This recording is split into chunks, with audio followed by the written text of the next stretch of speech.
Noted po yung kay Congressman Marcoleta. Now, May I now be recognized? Abante, now you are recognized. My query is if we have invited a certain Elizabeth Cruz, no, aka Joey De Vibre, Mr. Chair. If we have invited her and she has an excuse letter, may I know what was the excuse, Mr. Chairman? Consent, please answer the query of Congressman Abante. Please. Thank you, Mr. Chair. Ms. Elizabeth Joy Cruz was invited and she sent an excuse letter via email. Ano po yung kanyang excuse letter? Ano yung dahilan? One moment, sir. I'll get it from the chair. Thank you. Mr. Chair, Comsec, can you kindly also try to tell us those resource persons who have not attended this committee hearing? Yung may mga excuse letter, okay yun. But those who have not reply to our request to be present on today's hearing. Thank you, Mr. Mr. Chair, Chair. particularly first, Mr. Chair, Yes, Congressman Abante. particularly I am referring to AKA Joe De Vibre sapagkat matindi yung kanyang mga sinabi dito. Gusto ko talagang makita siya at makausap sapagkat dito minura niya ako. At ang sabi niya, panay kabobohan sa kwad. Sayang kuryente sa'yo. Ano yung pack you? Hindi ko ulit pack. Congressman Abante. Tutuloy ko ng buta. Mr. Chairman, Congressman, don't be so personal. Let's be more comprehensive on this approach. Binabasa ko lang eh. Sige, go ahead. I'll give you Pangalawa, November 13, 2024, nagmura na naman siya. Hindi ko nababanggitin yung mura niya. Pag tinatanong kung anong legislation ginawa niyo in relation to this, BS, ano ba yung BS? BS inquiry, sasagot ka. Swelduhan ka ng taxpayers, gago. November 3, 2024, si Benny Abante at si Romel Marbil ay mga protektor ng illegal na droga dahil pilit nilang pinalalabas na hindi ito ganoon kasama. Tapos sabing ganyan, si Dan Fernandez and Ace Barber's survey are depressing. Alam na nila na matatalo sila sa eleksyon. So what is the hearing for? Smoke screen for the discount. Tinabi ko ito sapagkat matindi po itong mga akusasyon na ibinigay nitong gusto ko nila magmura eh. Hindi na ako magmumura muna. Oo. Kailangan po, itong mga to, ang tatapang nila eh. Ang tatapang sa pagmumura, nang wala tayong kalaban-laban. Ngayon, pag kaharap dito, hindi makaharap dito. Oo. Mga takot din pala yung mga yan eh. Please hold your fire, please. I'm On the process of administrative, ano pa lang muna tayo, Congressman Abante. We can tackle that on the interpellation. Mr. Chair, gusto ko lang pong bagitin tong kanyang excuse letter. Nakalagay dito, after meaningful consultation with my lawyers, gumayad pa na abogado. I have decided to respectfully decline. Respectfully? Minumura tayo? Respectfully? To share my knowledge on matters. Hindi knowledge ang kailangan natin. The lawyer, this is like... Oo. Ask the lawyers kung libelous yung ginawa niyo o slander. No, nakalagay, I would like to categorically state that I am neither paid by POGO operators. Hindi na pinag-uusapan natin yung mga sinabi niya. Tapos respectfully, Elizabeth Joey Cruz. Nakikinig po sa atin ngayon, nanonood ngayon. Humarap ka dito, kumatapang ka. Hirap sa iyo, nagmumura ka. Nang dyan na wala kaming kalaban-laban. Humarap ka dito. Dito. Namo. Chairman. Wait.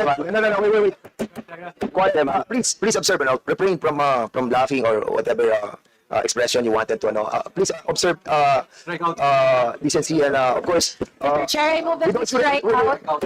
with all due respect, with all due respect with Congressman Abante, I feel your sentiment, I feel your sentiment, but we are in the process of finding out the, yung pong implementation of the 10175. And I respect your freedom of expression. But what I'm trying to tell you is to refrain from the fire that you wanted to express. But for now, nandun pa lang po tayo sa administrative matter, and we wanted to finish that. And then we will be discussing, or we will be approving the ground rules. Wala pa po yung ground rules, and kaya nga po, doon sana yung kay Chairman Abante, doon papatak yan sa ground rules. Anyway, having said that, siguro we'll proceed to the next item. Mr. Chair, is to approve. so that we can have an orderly hearing, we must first approve the ground rules. I believe that the COMSEC has already distributed copies of the ground rules to the members present. So therefore, Mr. Chair, I move to approve the ground rules.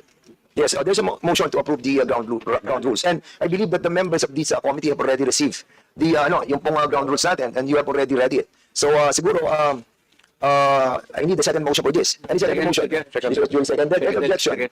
Hearing none, the said motion is now approved. Hindi ko babasahin yung ground rules. So the next item of our agenda is for all the Mr. Chair, yes, Congressman Zamora. I would like to reiterate my earlier motion to strike out the expletive that was mentioned by my idol, Representative Abante. Earlier. Second motion. Mr. Chair, Second motion. I object because it was not expletive. Sinabi ko lang, namo. That can mean anything. That can mean anything. Hearing resume.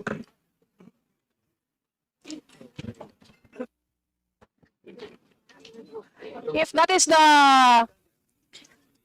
No, it was seconded, Mr. Chairman. And the objection with Congressman Abante, it's up to the members if they will vote for it, for the objection with Chairman Abante. 1 minute suspension.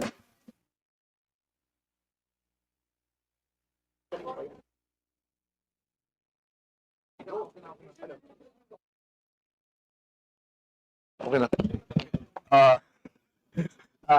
Hearing resume. So there's a motion to strike out the word that was delivered by Congressman Abante, and this was duly seconded. Any objection?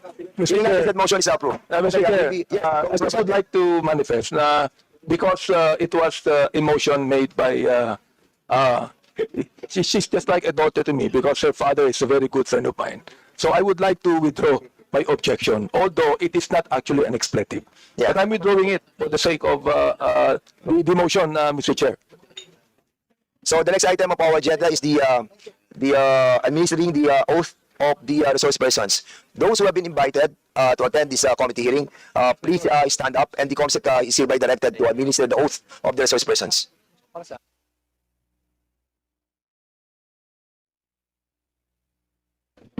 May we request all the resource persons invited to stand, raise your right hand and repeat after me.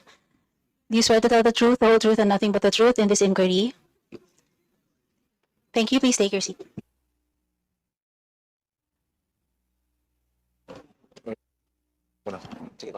Mr. Chair, once again, we would like to have an orderly proceedings of the hearings. So therefore, we have some reminders to the members because after this, we will now proceed to the deliberation and discussion. Please be reminded that pursuant to our ground rules, House members shall register with the committee secretary and shall be recognized on a first-to-register basis. Members shall be given 10 minutes each for their interpellation, excluding the answers of the resource persons. No member, except the chairpersons or the presiding officer and the senior deputy speaker, shall be allowed to speak or make interjections during the course of the interpellation of a member unless and until recognized by the lead chairperson or the presiding officer. Lastly, we enjoin everyone to observe proper decorum and basic courtesy in our proceedings. Please address your questions to the co-chairs and wait to be recognized. Thank you. Thank you so much, Co-Chair Pimentel. So, muna tapos dun. The next is Chairman Aquino for the discussion proper. Please discuss it. Yes, thank you, Mr. Chairman. With the permission of my co-chairs, I would like to propose that we first hear from the academe, then government agencies and independent media organizations to give us a situationer on the social media landscape. Each presenter shall have 10 minutes. Thank you. So the proposed flow of discussion, una po yung academe, si Dr. Jonathan Ong, then academe muna, then government agencies, then the independent media organization. This will be the flow of our discussion. But for the meantime, going back to the administrative matter, Congressman Chairman Paduano, have something to say? Thank you, Mr. Chairman. And just a matter of procedure, Mr. Chairman, and the protocol of every committee hearing, Mr. Chairman, all resource person being invited in every hearing and absent should have an excuse letter or explanation. And if that excuse letter is valid and acceptable to the committee members, so we will just invite them to the next hearing. But for all those resource persons with an excuse letter or without an excuse letter, they should be invited through a show cause order for the next hearing, Mr. Chairman. So that's a matter of protocol and procedural in every committee hearing, Mr. Chairman. That's why I want to go back to the invited guest that was mentioned by Congressman Abante. And it's up to Congressman Abante that what will be the next step for this committee for his or her invitation in the next hearing. I just want to make it clear, Mr. Chairman, that all invitees who are not present in today's hearing the committee should have a proper disposition with regards to their invitation, Mr. Chairman. Thank you, Mr. Chairman. So what's the pleasure of the body? Mr. Chair, in relation to what Congressman Paduano said, may I know if we're going to invite again those social bloggers? What's the pleasure of the body for those who have been invited and have not written us any excuse letter? Well, to me, Mr. Chair, to me, Mr. Chair, Yes, go ahead. let us invite them again. If they don't show up or make an excuse letter, then I'll make a motion that we issue a show cause order on them. So there's a manifestation by Congressman Abante that those who have not written any excuse letter will be invited again in the next hearing. Actually, hindi ito motion, but it's a procedure that is being governed as, no? So, doon sa mga resource persons na hindi po nakarating, na hindi nagpadala ng mga excuse letter, you are being invited again in the next hearing. And for those who have written an excuse letter, what's the pleasure of this body on the excuse letters that they have sent us? Because they have written as letters. Mr. Chairman, kasi po, in our procedure, depende po sa content ng excuse letter if it is valid or not. That's why I suggest, kaya lang, ay tumatagal tayo dito, Yeah. I suggest sana na we will discuss each and every excuse letter. Kasi magkaiba po reason at saka content ng letter. Correct. Diba? For example, in the case of the person that was mentioned by Congressman Abante, ganun po yung sagot niya. Can we invite her, babae ba? Shall we invite her again or issue a show cause order? For me, Mr. Chairman, that is offensive and we should also issue a show cause order for her. And we will not just invite her in the next hearing, we will issue a show cause order for that person. Mr. Chairman.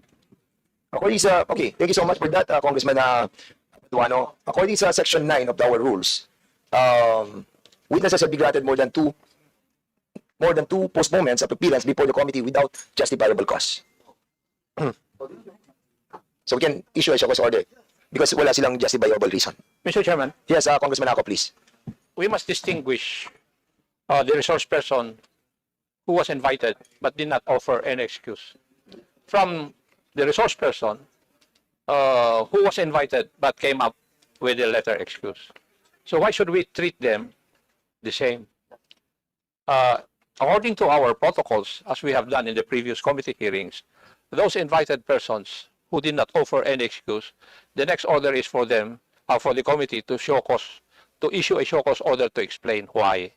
And for those people who offered an excuse for their absence, it's up for the committee to determine whether the excuse is acceptable or not. Thank you, Mr. Chair. Okay, I think we have so many excuse letters that were given to us by the COMSEC. Mr. Chair, And, particularly, yes. the excuse letter of this Miss Elizabeth Joey Cruz.